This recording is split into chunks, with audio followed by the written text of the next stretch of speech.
মাত্র 10 টাকায় দেড়শো পরোটা 10 টাকা কে নেবে? 150 পরোটা 10 টাকা। সাধারণ পরোটাওয়ালাদের জীবন। আর এই ভাটবাজ কাকার জীবন। কোথায় ছিলে খানকির ছেলে?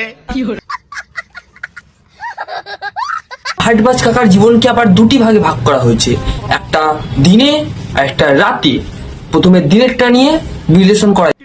अबे जल्दी बोल, कल सुबह पनवेल निकलना है। ভিউজ এন্ড সব প্লেটে এই হাঁপানিটা দূর হয়ে যাবে, কারণ কোথায় ছিলে খানকির ছেলে? উঠালে রে দেবা, উঠালে রে বাবা। আর রাতের বেলায় কাকার জীবন যেরকম।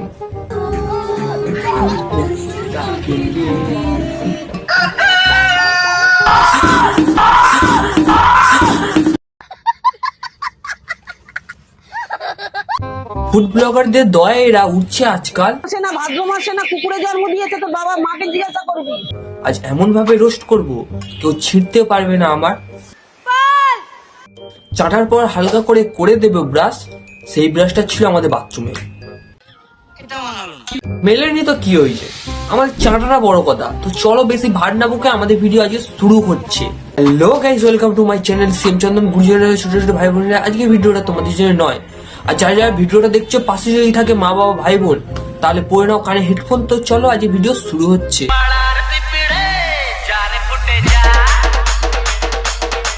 डिस्क्लेमर, मेरी आप सबसे गुजारिश है, ये वीडियो सिर्फ एंटरटेनमेंट के लिए। मेरी वीडियो का मकसद सिर्फ सोसाइटी में गंदगी फैलाने वालों को साफ करना है। तो लिहाजा इस वीडियो को अपने दिल के फेफड़ों पे मत लेना। ज्यादा तबीयत खराब हो तो किसी अच्छे डॉक्टर के पास जाकर अपना इलाज करवा लेना। ভাটবাজ কাকার বউ মানে আই মিন ফোন পে ঠাম্মা কি বলছে প্রথমে একটু শুনে নেওয়া যাক।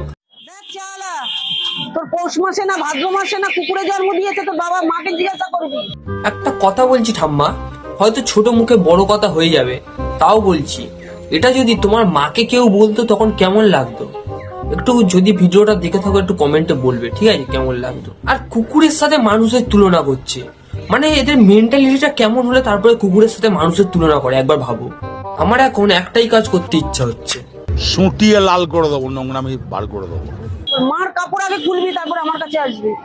তোমার কাপড় কে খুলতে চাই গো? তুমি যদি ইয়ং থাকতে না হয় জানতাম অনেকে খুলতে চায়, কিন্তু তুমি তো বুড়ি হয়ে গেছো। ঠিক আছে, অনেকে আবার বুড়িকে বুড়ি বললে দোষ হয়ে যায়, তাই বলছি সরি, আমার ভুল হয়েছে। আমার ভুল হয়েছে, ক্ষমা করে দে। তোরে কি আছে সেটাও দেখছি, তোর বাবারটা দেখ। আমার এখন মনে হচ্ছে এটা দিয়ে ওর মাথায় মেরে পরোটার গায়ে চুবিয়ে মারতে। মানে নিজের মাকে কিভাবে সম্মান করতে হয় এখনো জানে না। আর এটা ওই চাওয়ালা শুনে কিভাবে চুপ করে আছে আমি তাই ভাবছি, এটা যদি আমার হতো সুটিয়ে লাল করে দিতাম, নোংরামি বার করে দিতাম। সুটিয়ে লাল করে দেবো, নোংরামি বার করে দেবো। তোর পৌষ মাসে না ভাদ্র মাসে না কুকুরে জন্ম দিয়েছে, তো বাবা মাকে জিজ্ঞাসা করবি। এরা সত্যিকারে মানুষ নামে কলঙ্ক। এরকম মানুষ হয়ে জন্মানো হচ্ছে, কুকুর হয়ে জন্মানো অনেক ভালো।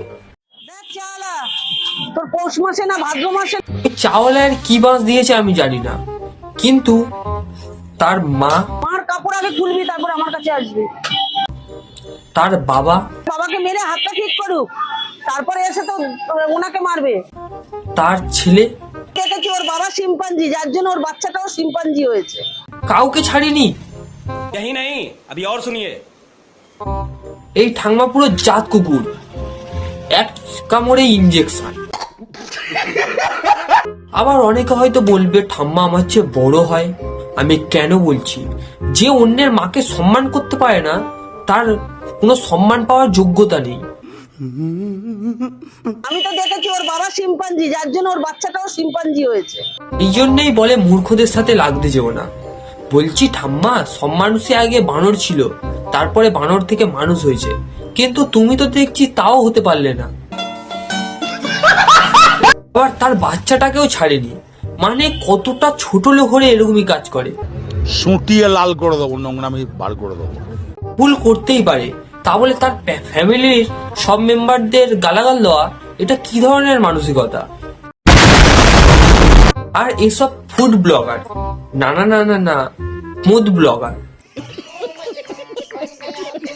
মুদ ব্লগারদের বলছি, এসব বাঘা যতীনের পাগল ছাগলদের নিয়ে ভিডিও বানাস, তোদের লজ্জা লাগে না? এতে ভিউসও হতে পারে, কিন্তু কোনো মূল্য নেই। আর সবসময় জানবি যে খেটে বড় হও, চেটে না। এই ঠাম্মার বর আবার নিজেকে কৃষ্ণ মনে করে, তাহলে এই ডিজে অরুণের কৃষ্ণের রূপটা একবার দেখুন। স্বয়ং কৃষ্ণের মতো আবির্ভাব হয়েছে ডিজে অরুণ পৃথিবীতে। যতদিন থাকবে কৃষ্ণের মতো জীবনযাপন করবে। আর তার জন্য বলি, পত্তা হিলতা নেহি হাওয়া উসে হিলাতা হে, পত্তা। কোথায় ছিলে কানকির ছেলে? তুই আমার একবার এই পেছনটা চেটে নে, ঠিক?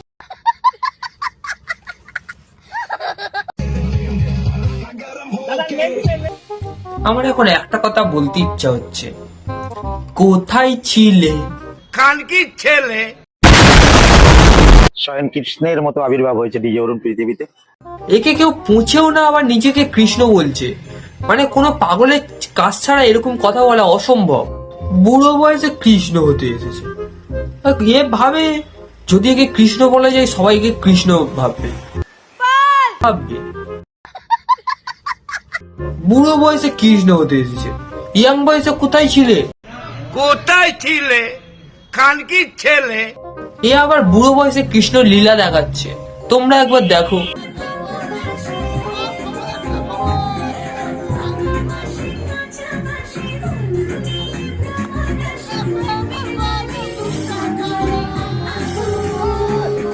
সুটিয়ে লাল করে দেবো, নোংরামি বার করে দেবো। আবার মিউজিক ভিডিও বানাচ্ছে। মানে এই কৃষ্ণ কবে থেকে মিউজিক ভিডিও বানাচ্ছে বুঝতে পারছি না। তা বানাচ্ছিস বানা, অ্যাক্টিংটা একটু ভালো কর। এই অ্যাক্টিংটা তোমরাই একবার দেখো।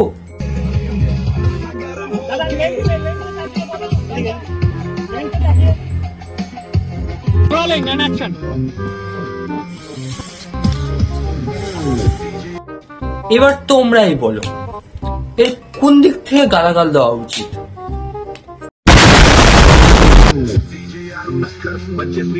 দেখে মনে হচ্ছে জঙ্গলে একটা এলিয়েন বসে আছে, আর চারদিক থেকে সবাই ভিডিও করছে, অনেক বিজ্ঞানীরা।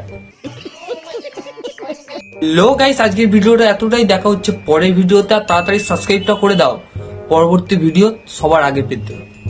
আরে জীবন মেয়েটাকে চেনো?